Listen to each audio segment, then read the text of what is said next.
minutes. Everybody. Okay, well, hello, everybody. I'm Dr. Brenda. I'm a sociologist, financial coach, founder of Gutsy Women Finances Community, full-time RVer, traveling the USA with my 3 cats outside my window. Ready?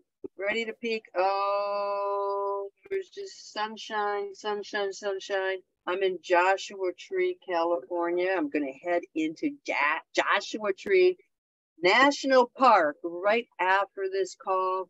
I'm super excited to be here. Janine, introduce yourself. Oh, it's lovely. And hello, I'm Janine McJanet. I'm a therapist in rapid transformational therapy, hypnotherapist, and a women's empowerment coach. And I am grateful to be able to say that all through the winter, Brenda has kind of caused me a little internal, because today's the alphabet game, right? A little internal stuff going on when she showed her sunshine all the time. So here we are in the land of the midnight sun. And look at that. We've got lots of sunshine today. The birds are actually tweeting and the swans are out, which is a beautiful sign. Oh, that's beautiful. That's just beautiful. So here we are. So we are. Alphabet game. Yeah, I yeah. can't tell you how much. What's that? It's been 2 weeks. I missed you. I missed you too. That's what I was just going to say. I can't tell you how much I enjoy this and coming in and chatting and doing our kind of like our raw and ready vodcast, because I think that it helps me. It helps you. And I'm sure the listeners get a bit of a kick out of it. Otherwise they wouldn't be here. But how much can we, how much can we actually inspire? There's another one just off the top. Well, we might just have to move. We might just have to move our schedule up so we do it weekly and we finish the alphabet in the fall instead of the end of the year. There are no rules, right? So we can change this up if we want to. Yeah, I like no rules. It's our choice. It's a choice that we get. And if you guys have any comments, if you'd like to see us every single day, you just let us know. Oh no, not every single day. That would be a little too. Every single week. How's that? Every week rather than every other week. Guess what? It's letter I week. The letter I week. And what amazing, incredible insights do you have to share today? Oh, you know what? I am at this really funky RV park. I'm in the desert, but there's well water, and they created this gorgeous pond, and there's all these sculptures. And this is like 5 miles off the road, and driving in, there's a sculpture garden. I crossed the Arizona, I left Arizona, crossed into California, and probably within the first half hour, I'm driving 2-lane road. I got to drive my RV on a 2-lane road for like hours, which is very rare. And on the side, there's this sculpture, and it's shoes. People just stop and put their shoes on this thing. And I'm like, welcome to California. But the word is imagination, because I am inspired by the imagination. And when you think about the artwork, like whoever created these sculptures here right by the pond, I'm like, that is just awesome. You can just see the power of their imagination working. And California gives me energy. There's something about this place that just is freeing to your mind, free to. So yeah, imagination, the imagination of the human mind, the human creativity bud, it's overwhelming. It really is when you think about it. Well, it's the energy. It's also coastal, right? And it's got a lot of things going down. I've got a lot of friends from California, and maybe it's because there's a lot of people there. There's a lot of light. There's a lot of things going on. There's a lot of new age, inspiring things coming out of California. Because California is the center of the states. That's what I hear. It's a state of mind. California is a state of mind. And I live in Northern California, which is very different from Southern California, but I lived in Northern California in my late 20s. And what a perfect time to be in California. And I, that period of my life, I really never felt freer. I felt like I could express myself and nobody was going to be judging me. So it is a different spirit. It is sort of a, you know, live and let live mentality. And also there's a warmth here. I mean, there's just feels like a warmth. So, you know, of course I've only been back less than, you know, it's been 20 hours. So maybe that'll rub off after a while, but I'm in California now until like June 8th, I think. I'm here. Nice. I'm in California Go. until early June. Yeah. So, blows You see, my maybe mind it's away. maybe you have followed your intuition to get there, and I can certainly see that inspiration coming out of you. So the intention, just throwing the I words out, the intention is working because you've got some things planned up. But I want to throw a word at you. Okay. Are you ready? I am. Okay, I'm nervous. I don't know. Yeah. Okay. Inner child. What do you think? Well, you know, I did the inner child play date with you, which was interesting. And you asked me afterward, you know, to do the little audio thing. You asked me something that was really interesting, like what was the name of my inner child and what gender was my inner child? And I was like, well, her name is Brenda and she's me. And so I was really taken aback by the questions you asked about sort of the identity of our inner child. And I would love for you to talk more about why you ask those questions and what kinds of answers you get when you ask people to identify their inner child. Okay. How's So that for tossing it back? Great. That's great. The identity it's perfect because it's really what it is all about. And that thing that you're talking about, the audio, is the visualization. So with the inner child play date, post that actual group Zoom call, I come back and I ask questions. So I ask Brenda some questions, and then I incorporate that into a customized visualization, which is a relaxation connection with your inner child. So the identity and asking those kinds of questions and the kind of responses I get, especially to the name, I have a little frog in my throat, especially to the name and the gender, is it's not always the same name. And I had a couple of clients once who were female and gave me a male name because that's how they identified with that part of them when they were growing up. And to actually name them, it was incredible. This one day I had two clients back to back almost, and they both had said, I asked them the same question, that it was a male inner child, and they're very female, which is regardless, right? And they both had the same name, the exact same name. Out of all the names, the identity that they chose had the same, I think it was a 4-letter name that they used. A lot of people just say the little, like the little Brenda, the little me, the little Janine. But when you can really connect and identify with the part of you that is your inner child, it's not something separate. It's not someone separate. It's not just one occasion of who you used to be. This is just the part of you that is wanting to really connect with you, that you may have let go of, you may have stuffed down. So it could be a different name completely. Mine is Neen, little Neen. Because that's N-E-E-N?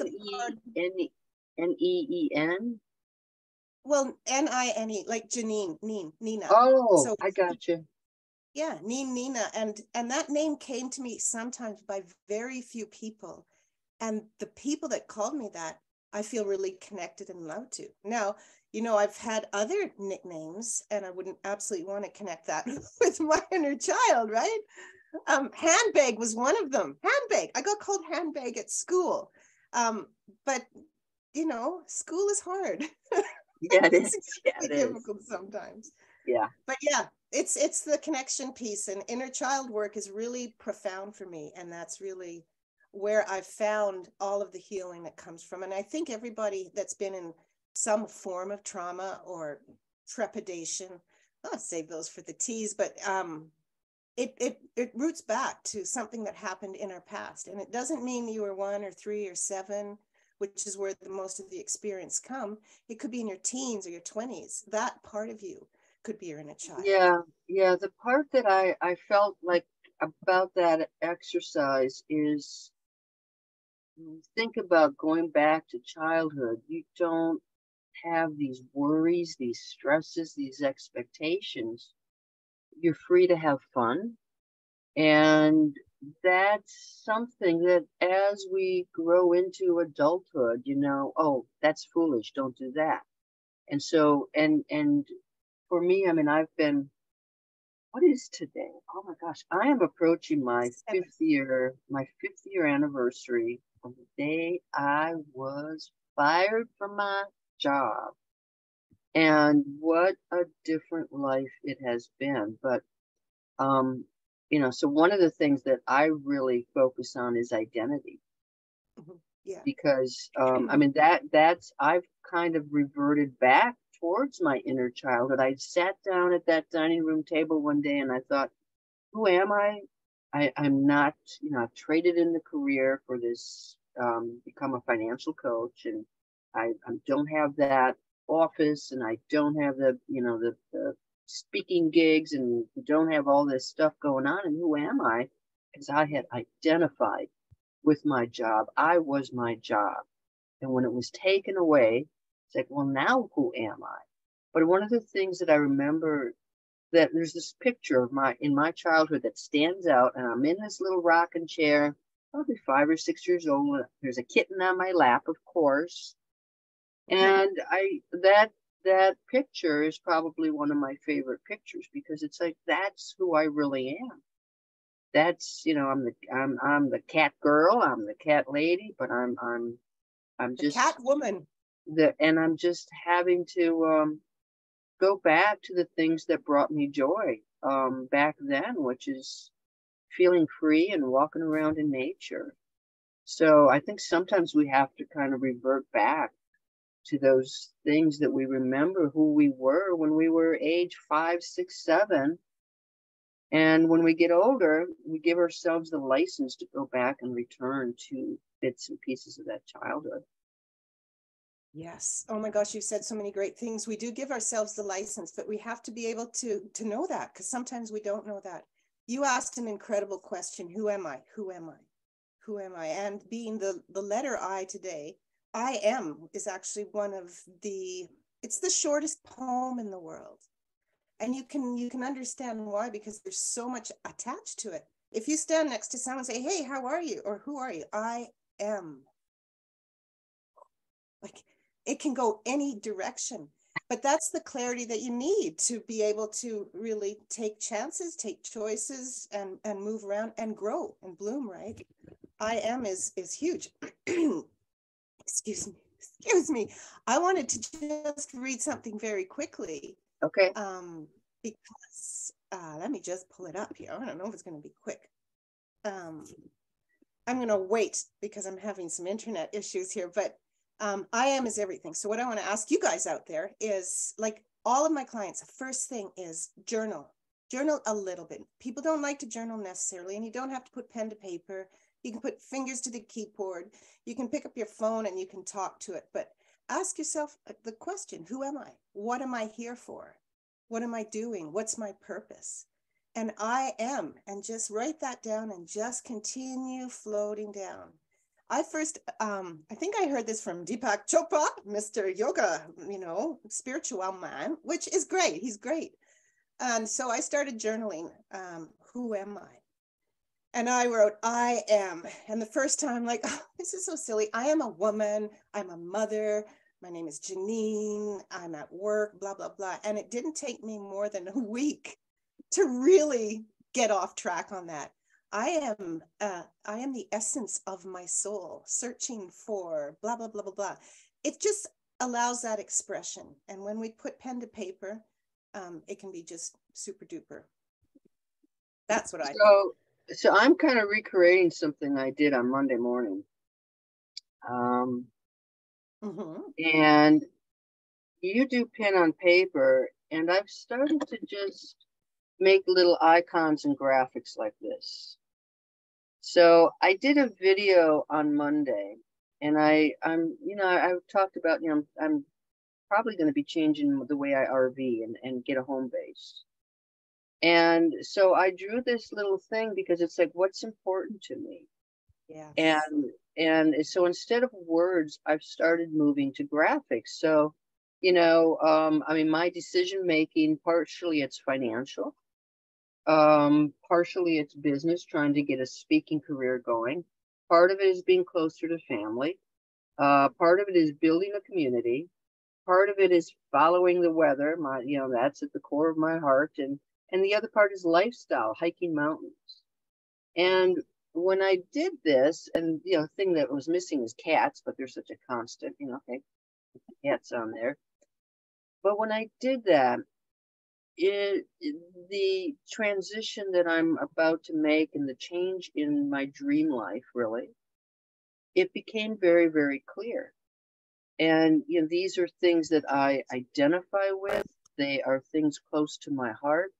But there's a combination of heart, there's a combination of brain, rational, what makes most sense to me.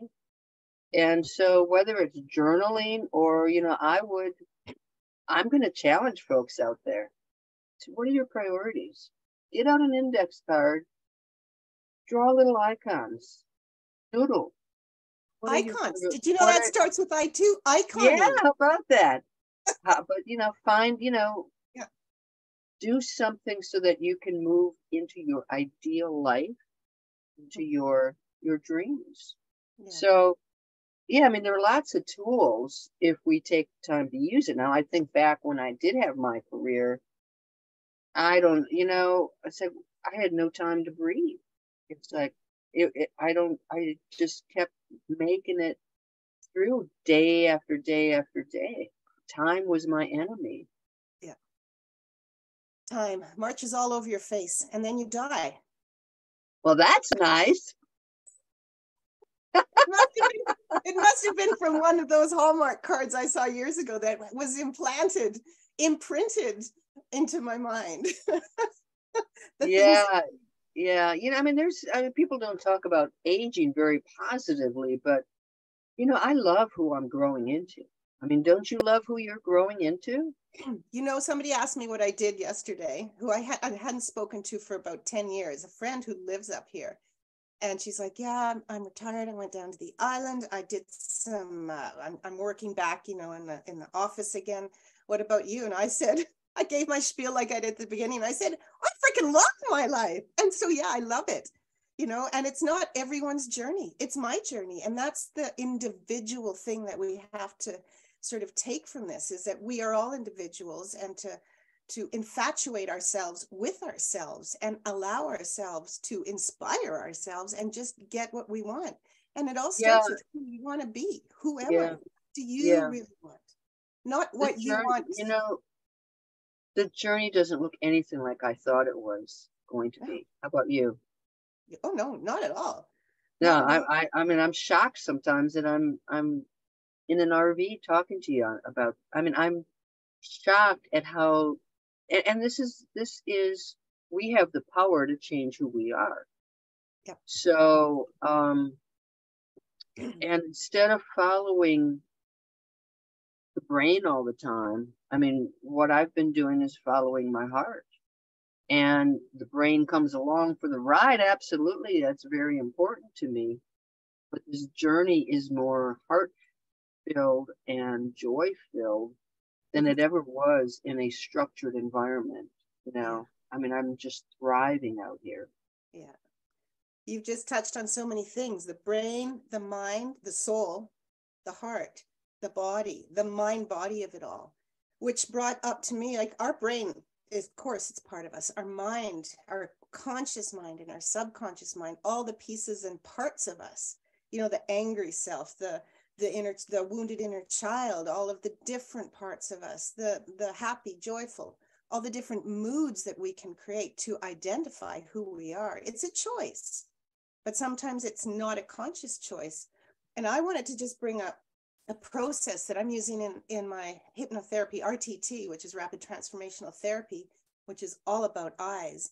And you can take this and you can think about it. If you've got a challenge in any area of your life, you know, we've talked about awareness being key, about curiosity being key, and change and choice and transformation. All these things are great. But something that you can start to rely on automatically is investigate, right? To investigate what's going on, whether it's in your heart, your mind, or your brain. That's the first. There's 4 eyes. So the first is to investigate. And so that's what I do with the clients. We get on a call and we investigate what's been going on. That's what you can do with yourself. You've got, you know, you're activated or you're triggered for something, investigate it. And that is with curiosity, like what's going on? Put on your investigator's hat and start to look a bit deeper than your surface intention, right? Go deeper to the hidden intention. Like what was really going on inside of you, inside of me, right? It's nothing to do with external, it's all internal, right? So number 1 is investigate. Number 2 is interpret. Then you get to use your brain, your conscious brain, go, okay, look at this is what's happening. This is why a guide is nice in the subconscious, because sometimes you're afraid to interpret things. What if it means that I might be rejected? Or what if it means that I'm a bad person? All of these negative thoughts come up. So the first thing is to investigate what's going on inside of you, and then to interpret it, and then to interrupt the pattern. If it's a pattern that doesn't do you any good, you've got to interrupt it. And that's what makes habit changing so beautiful. You have to understand what the root cause is, which is the investigation, right? So then you interrupt it. Sounds easier, but it is. Then you install new beliefs. And that is the transformation. So number 1 is you investigate what's going on. What is the problem? What is the issue? Then you interpret it. What does it mean? You know, what situations in the back caused you to have this behavior, whether it was, you know, whether it was physical behavior or thoughts, and then to interrupt and go, oh, okay, this is what's happening. It's using the mind, it's using the brain to put the pieces together, and then to install those new beliefs, to get that new neural pathway in place, and to listen and repeat and repeat. So the visualization I gave you and that I give clients in RTT is just that. It's installing new beliefs. You have to tell yourself a different story. You have to tell yourself a better lie, because you're going to believe what your brain says. That's one of the rules of the subconscious mind, is that we believe what we tell ourselves. So tell yourself a better lie, and guess what? Things are going to start to change. I am signed up this later. I think it's next week already. I'm taking a coaching course on positive intelligence, and it is about training your mind, and it is about recognizing, very similarly to what you explained, recognizing your saboteurs. So we all have, you know, the primary saboteur is the judge. We judge ourselves, we judge others, but there are also these other saboteurs. So, you know, he's got a quiz, you take the quiz, you see where you lie on this. One of them is people pleasing. That's at the bottom of my saboteurs. But other things are more like, you know, perfectionism and then, you know, recognizing when that saboteur is in your head and interrupting it and switching it for the sage. So this is, I think it's a 7-week course. It's pretty intense. And so that's one of the things that I'm going to be bringing to my financial coaching platform, is also training your mind. We sabotage ourselves all the time, whether it's in our relationships or in our finances or in our career. So very similar, but I want to toss an I word out to you. Wait, I just want to respond to that, because that's exactly it. The self-sabotage, the negative thing, that's our patterns, that's our behavior, those are our habits. And it sounds like you're working with, I think, the major 7 archetypes. You know, the sage is the one that's at the end, but there's so many different kinds of archetypes in so many different kinds of areas in our lives. And that is all to do with identification. So I would be wary with archetypes, because, oh, I am a people pleaser. I am a perfectionist. I am a procrastinator. How often do we say things like that to ourselves? And Well, guess what? yeah, We say them yep. to ourselves and it becomes what it is. So Well, and that's where we have to identify what it is going on in our head that's telling us this and interrupt it, just like you had and said. yeah, and then Yeah. install So beliefs. Yeah. Oh, yeah, because I'm doing a neuroscience, cognitive and behavioral now. yeah, So I think we're we're kind of gonna on the same paths, aren't we we? are. We're gonna get a little bit sciencey and a little bit spirituality, and we're gonna merge the two together. And it's fascinating. It's just It is. fascinating. It is. It is. Throw an I word, and then I'll Okay, throw it. here's your I word. You're all ready. Get your drink of water, your tea. Okay. Imposter syndrome. Imposter You're syndrome. Exactly. okay. Okay. Imposter syndrome. I lost your volume for a while. Okay. I got a little excited because I'm doing a program around imposter syndrome, because that is everybody. Everybody has some level of imposter syndrome. And what is the root of imposter syndrome? What is the core belief that is underneath imposter syndrome? I'm going to ask you that. I think it's the sense that we're not good enough. I am not enough. I'm not Exactly. enough. I'm not enough. And I'm just going to show you my little bracelet here that says, I am enough. Oh, okay. Got it. Okay. Which is behind. That's the installation. That's the new thing. I am not enough. And so challenge you, me, everyone, go through the week and ask yourself, when you come up against something, is it because you don't think that you're enough in one way or another? Strong enough, beautiful enough, smart enough, whatever it is. I'm not enough. Because when you feel that you're not enough, you got me going. When you feel that you're not enough, that cloak, the mask, the whole shelter comes around you and you hide. Imposter syndrome. I love that. Well, I think it carries in, like, I mean, as a financial coach and a sociologist, I think that I am not enough carries into I don't deserve. Mm-hmm. I don't deserve more. I don't deserve this. We do. Yeah. I don't deserve to be wealthy because, I'm not that smart. Well, no, you don't have to be brilliant to be wealthy. I don't deserve to go on this vacation. I don't deserve happiness. Mm-hmm. And you don't So, deserve it. You think you don't deserve it because you have a belief that you're not enough. but it's like all these things are earned. What if Mm-hmm. we stop thinking about them as something that's earned and something that we already have inside of us? We just, Mm-hmm. we choose to lose it. Yeah.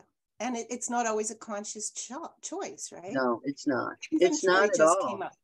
Take an inventory of what's going on and use that technique, the 4 eyes, to investigate, where it comes Yeah. from. Well, I've got another I word, and the word is invest. And when I say invest, people automatically think, oh, okay, I should buy some stocks, maybe do this and do this. But that's not really what invest means. That's part of it, but you're investing whatever it is you are. You're investing in yourself. You're investing in your future. When you go out and get an education, a college education, a graduate degree, you are investing in yourself. You are investing in your future. You're learning about something, you are investing. And when you do an inventory, when you go figure out what brings you joy and happiness, you are investing in yourself. So I just like to broaden the idea of invest and also broaden the idea of wealth. Wealth is not necessarily monetary. Mm-hmm. Wealth is what we bring to the table. It's, yeah. So anyway, that's my my gosh, we could talk about eyes forever. And maybe, when we get to Z, we can come back to we can just like throw them all in the pot and come out with that. I really like what you said, investing. And this is, I think, an ultimate challenge. I'll wrap up and then pass it to you to wrap up. But how can you invest in yourself to be who you want to be by identifying who you want to be, not who others want you to be or expect you to be? And how can you invest in that? Whether it is self-care, if you're running around, what's the language you're using? Oh, I'm tired, I'm busy, There's too much to do. You are creating an identity, right? How can you invest in something or someone in connection or support or other resources to help you move away into the identity that you want to be? And how can you invest? And like you said, it's not just money, it's time and money. Ooh, that's a good one, but I think we should have a special one on that. Just time and money. And for me, invest, and we're going to go back to that A word, invest is an action. If it's just muddled around in your head and you're not taking action, you're really not investing in your life, in your future. And that's where you have to be bold, have some courage. And it helps if you can find something or someone that inspires you. So we're back to the inspiration, but investing, inspiration, all of that's great stuff, but it requires you to act. And sometimes just go with your gut, go with your heart. Intuition. Just take that first step, make it small. You know, when you think about the big package, it'll paralyze you. It's overwhelming. I can't possibly get from here to there. I do that all the time. You talked me off that cliff several times. Just take one step at a time. So, and sometimes you go backwards too. Yeah, yep. And you allow yourself to, you know, have your bad days. Allow yourself to feel like an imposter, but get your ass back up to where it should be. Just and be curious. Back. Like investigate. As soon as that imposter cloak comes on, go, oh, what's going on here? Like really use those skills, build those skills, build the muscles, start to be curious about your life. Oh my gosh, we could go on. I love it. Okay. Now, what do you got coming up you want people to know about?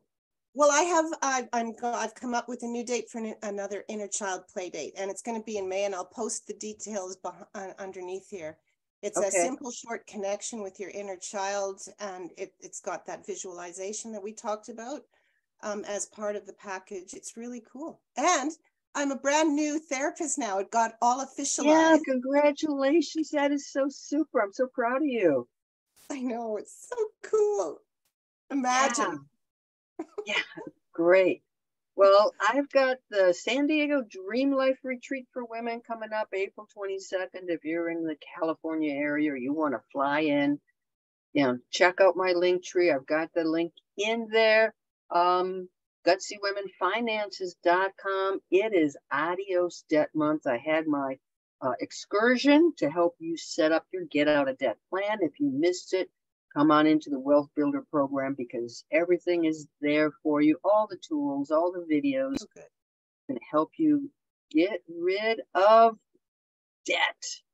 And I followed you up on that because I follow you. We follow each other. And I wrote a letter to debt. I don't know if you saw it. It wasn't a very nice letter. I'm just going to leave it at that. Well, that is one of the things, you know, write a letter to money, write a letter to debt. I mean, really get your emotions out because debt is a big burden for many people. And just to end it off, while you're writing a letter to debt, write a letter to your inner child. Find out what your beliefs are around any other kind of imposter syndrome. Write, draw, sketch, just move forward. Imagination. Inspiration.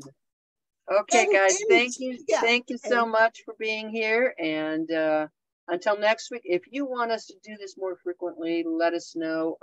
Otherwise, we're going to try to do this every 2 weeks, but let us know if you want to see us every week. Okay, I got to pull you up here because you just said we're going to try and do this. Language is very important part. Oh, did I say that? Good catch. Good catch. Way to investigate and inventory and call me on it. Yeah, install the new, get rid of some of that language that's floating around. There's a tail. Okay, have a great day, and we'll see you next time on, you ready? 1, 2, 3. The Alphabet Game. Maybe I'll bring my guitar out. Ciao. Ciao.